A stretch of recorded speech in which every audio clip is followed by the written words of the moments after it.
transportation has always been necessary, but for most of a century, if you needed transportation, that meant one thing, a railroad.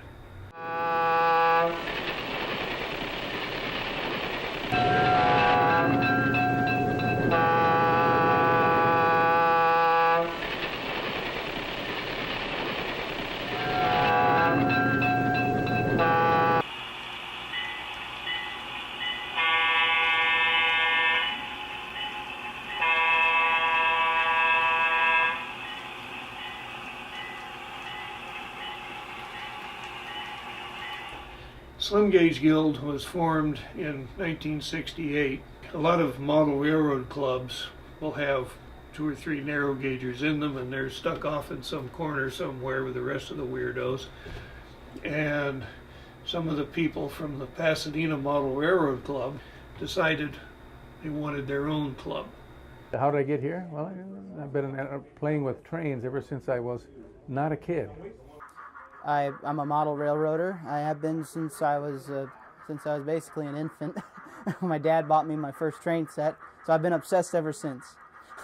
I've been coming to the Slim Gauge Guild for about maybe 2.5 years now. It was one open house back in 2000. In fact, it was a November open house of 2000. I saw the ad in the local paper for the open house right here. So I walked in the door and I thought, I'm here. And I've been a member ever since.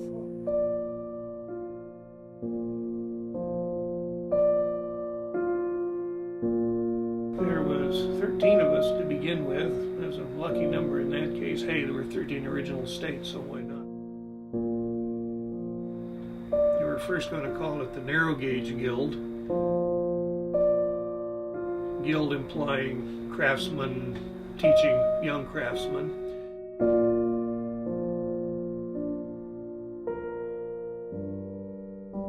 We found out there was a previous pioneering group that had used that name, so not wanting to walk on them, we used the colloquial Slim Gauge instead. And we've been operating ever since.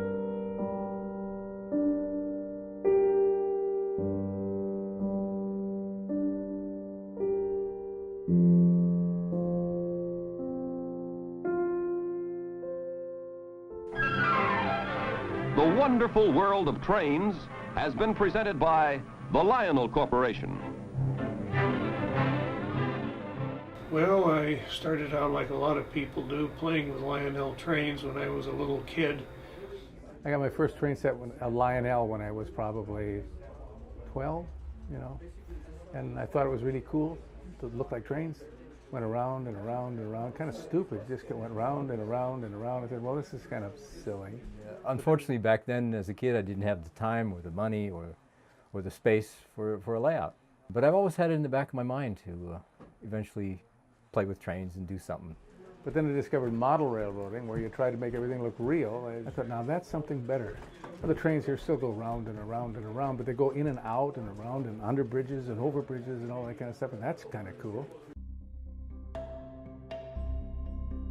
Choose an era, you choose the type of railroading you like.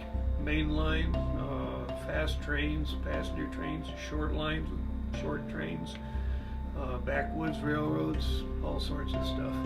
The models in my era are between 1860s all the way up into the 1940s. I don't have any modern equipment. My railroad, I've got a very specific point, which is 1876, October.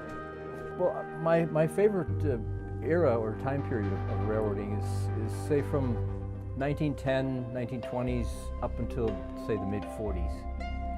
That was the big steam era.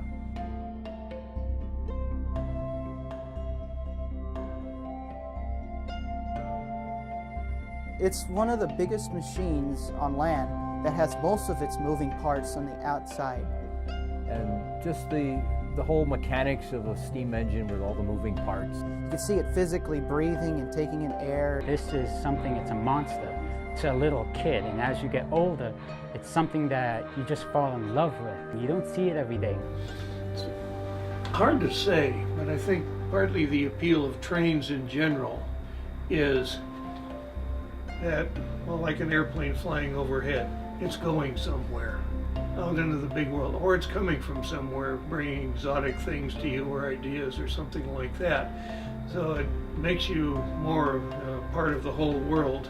Well, I think that every child that particularly lives in a rural area, like I grew up, lives for the sound of that whistle that goes on in the middle of the night. A railroad went through my grandfather's farm, the Sioux Line. And I remember as a little kid watching the trains go by. I thought there was these big, huge machines just shaking the ground. I thought it was just amazing. In the rural area, it sounds so lonesome at night, and it's comforting to hear them because it's the promise of going someplace else. I can't own the actual thing. That's ridiculous. But I can have the smaller version. There are conventions, for example, every year just for narrow gauge enthusiasts, such as us, as well as for model railroading in general. So we're doing pretty well. The best thing you ever do for a young man is to take him on a railroad trip. And I know that kids don't have that experience as often as I did, but they're still fascinated by trains and going through and counting the cars and what's in that and what's in this. If you have a specific era, or if there's something specific you want to do in the hobby, like if you're into electronics or if you're into scenery, research those little facets of it and decide where you want to go with your hobby. But the Slim Gauge Guild, it's always fun. I'm always going to come back here whenever I get the chance to. It's like a magical place with the atmosphere coming in. Model railroading is fun.